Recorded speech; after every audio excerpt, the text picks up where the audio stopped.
Friends, knowledge with नील में आपका पुनः स्वागत है। और हम लोग विश्व भूगोल में जो हमारे मध्य एशिया के सागर हैं उनके बारे में पढ़ रहे हैं। पिछली क्लास में हमने कैस्पियन सागर के बारे में जाना और आज ही हम लोग कैस्पियन सागर के पूरब में स्थित अरल सागर के बारे में जानेंगे।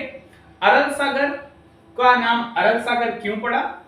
अरल सागर का नाम अरल सागर इसलिए पड़ा क्योंकि जो एरिया कजाकिस्तान और उज्बेकिस्तान का जो क्षेत्र था उसमें अरल डेंगिस जो जात थी उसके नाम पर इसका नाम अरल सागर पड़ा।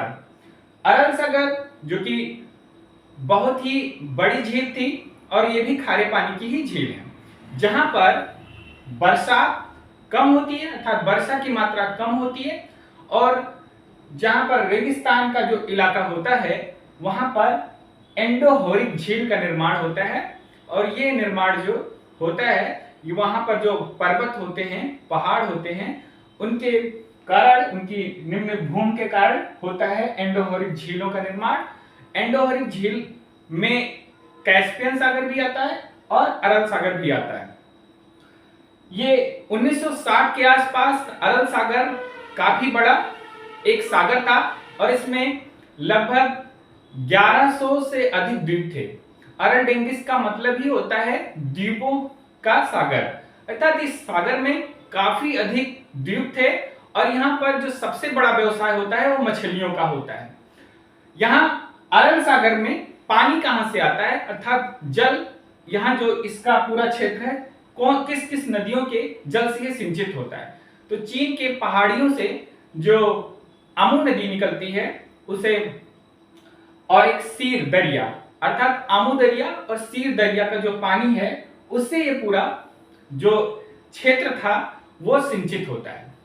अब बात ये हुई कि 1960 और 2010 के बीच में इस अरल सागर का जो जल स्तर है अर्थात जल का जो क्षेत्रफल है वो काफी कम हो गया। इसका कारण यह है कि जब Uzbekistan, Tajikistan, Kazakhstan, Turkmenistan, Kyrgyzstan ये सब जब सोवियत संघ रूस का हिस्सा था तो यहां पर कपास की खेती होती थी।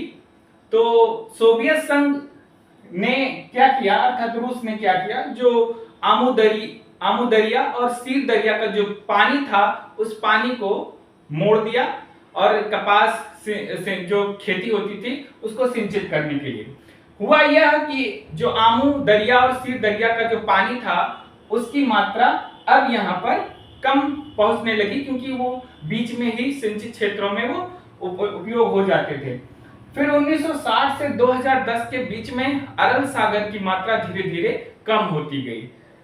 क्यों? क्योंकि अगर इन दोनों नदियों का पानी यहाँ पर नहीं पहुंच पा रहा था तो वाष्पीकरण की प्रक्रिया भी तेज हो रही थी, जिसके कारण से यहाँ पानी का स्तर घटने लगा और ये काफी घटता और इसे इतना घट गया कि अब इसका जो उत्तर वाला पार्ट है उसे छोटा सागर और जो दक्षिण वाला सागर उसे बड़ा सागर कहते हैं।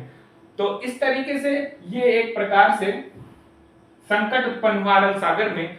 और ये अब जहां इसकी मात्रा काफी अधिक थी जल का, क्योंकि ये भी एक झील है लेकिन बृहद जल के कारण ही इसे अरल सागर कहा जाता था और इसकी मात्रा कम होती गई।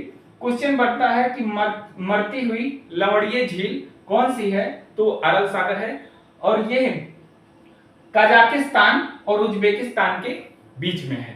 अर्थात अरल सागर का जो उत्तरी क्षेत्र है वो कजाकिस्तान का है जिसकी राजधानी अस्ताना, और दक्षिण का जो पार्ट है वो उज्बेकिस्तान है जिसकी राजधानी ताशकंद है।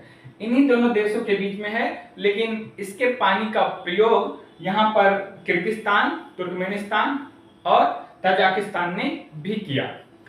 अब ये समस्या बनी हुई है कि किस प्रकार से अरल सागर को खोने से अर्थात ये लुप्त होने से बचाया जा सके, क्योंकि इसका दिनों दिन पानी की मात्रा, जल का मात्रा